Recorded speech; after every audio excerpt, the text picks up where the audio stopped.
The 26 turnovers, how did that affect the rhythm for you guys offensively? Was it too much to overcome?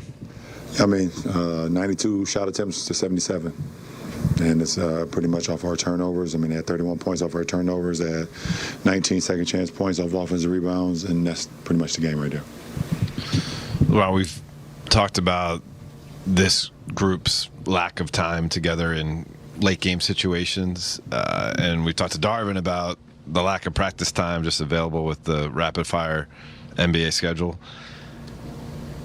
Is there a way for this team to fast track the process it's going through now, which is trying to account for a major piece missing, or is it literally it's going to take some time to kind of stabilize? I think it's going to take some time. I also think the film sessions helps. The shoot arounds that we have when we're able to get on the floor helps. We haven't been playing a lot of games, every other day or back to back, so haven't had much practice time. It was good to get Juan back tonight, give us another body, some more length. That was great to have him back out there with his activity. So, but it's going to take some time, and let's see what goes from there. LeBron, next time we talk to you, you're going to be 38. Happy birthday in advance. When you're thinking about where you are in your career, are you thinking about the big picture of the team, of the season, or do you find yourself right now more focused on the day-to-day? Do you kind of narrow your vision? I have multiple thoughts. I think about the day-to-day of obviously how we get better throughout the course of this season, but how we get better from game to game. I think about how much longer I'm going to play the game.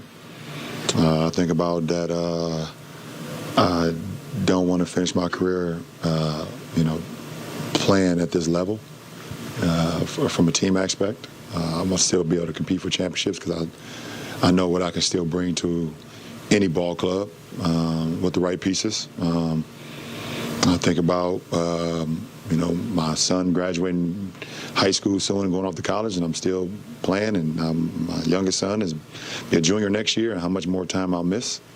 So throughout the course of a day to the weeks to the months, think about a little bit of everything. Think about how much of the world I'm going to see when I'm done playing the game. But at the end of the day, I keep the main thing. And every day, when it's time for us to work, I lock in. And when I have an opportunity to have a day off, I'm still kind of locked in, but I do give myself an opportunity just to kind of decompress a little bit by, watching other teams or watching shows or spending time with my family. So a lot of thoughts. But, for the most part, it's been a good ride so far. LeBron, following up on that a little bit, last night, your son's play, and it looked like you got to watch at least a good amount of it after your game. Mm-hmm. And then, assuming you talk to them at some point, then you have a game tonight. What's that dialogue like? How much do you talk to them about hooping versus being a dad? How do you keep your mind fresh while you're, obviously that's got to be the thing you want to see the most? Yeah. Also, how do you go through all that process? They play about less than an hour again. But I got an opportunity to talk to him before yesterday's game. Just told him to, play hard, play smart, and most of all, just have fun. To be able to get out of our game last night with a win and then be able to watch him up until we took off, it's a joyful moment for myself. And tonight, since we're not leaving, I get an opportunity to watch him and watch the full game. So that's always great. Obviously, love being there in the flesh and being able to have my presence there. But I got a family and people around that's done a great job of helping me in my absence. So that's always great. But my boys are old enough; they understand. And they work their tails off to not only be good basketball players, but also just great young men. That's what it's all about. Yeah. Bron, when you were 21, you averaged 30 a game, and you haven't done it at any age since until now when you average 30 a game at 37. Everyone knows how hard you work. Everyone understands that you know your place in history and all that, but just to be able to continue to score, not just, I know you do more, but score at this level, at this age, I'm afraid to ask, but how surprised are you by yourself?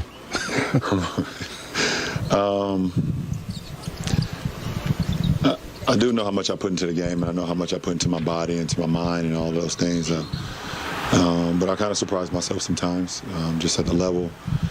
When you look at the history of the game, and obviously I've followed the game for so long, since, probably I was maybe like 8 or 9 years old when I started to really okay, this is the game that I love.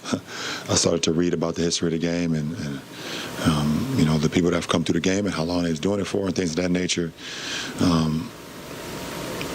It doesn't seem like many have, played at this level, with this many years and this many miles and things on their resume. So I'm just, I guess, very humbled at the same time to be able to just play the game that I love still at this level and still be a focal point of opposing teams. When they look at who they're going against, I'm still up there at the top. This is how we need to try to stop him or neutralize what he does and things of that nature. That's something I pride myself on being that level of player every single night when I'm on the floor. So very surprising still, but very humbled to be able to, like I said, play the game that I love to play every night, Tim.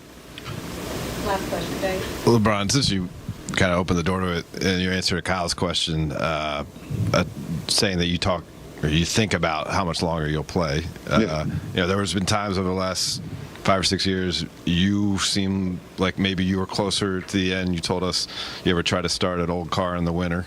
There are other times when it seemed like others on the outside were trying to put an end, have a premature ending to your career. Dennis Schroeder did an interview last week where he said he talked to you and you said you'd want to play 7 more years till you're 45. Were you feeling particularly springy that day? Is that an aspirational number? I don't have a number. I know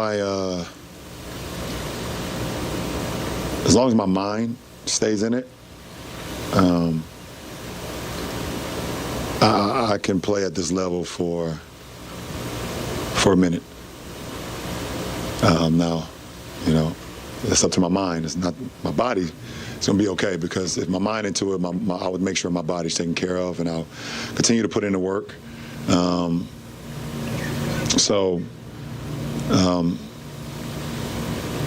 a winner, and I want to win. And I want to win and give myself a chance to win and still compete for championships. That has always been my passion, has always been my goal since I entered the league as an 18-year-old kid out of Akron, Ohio.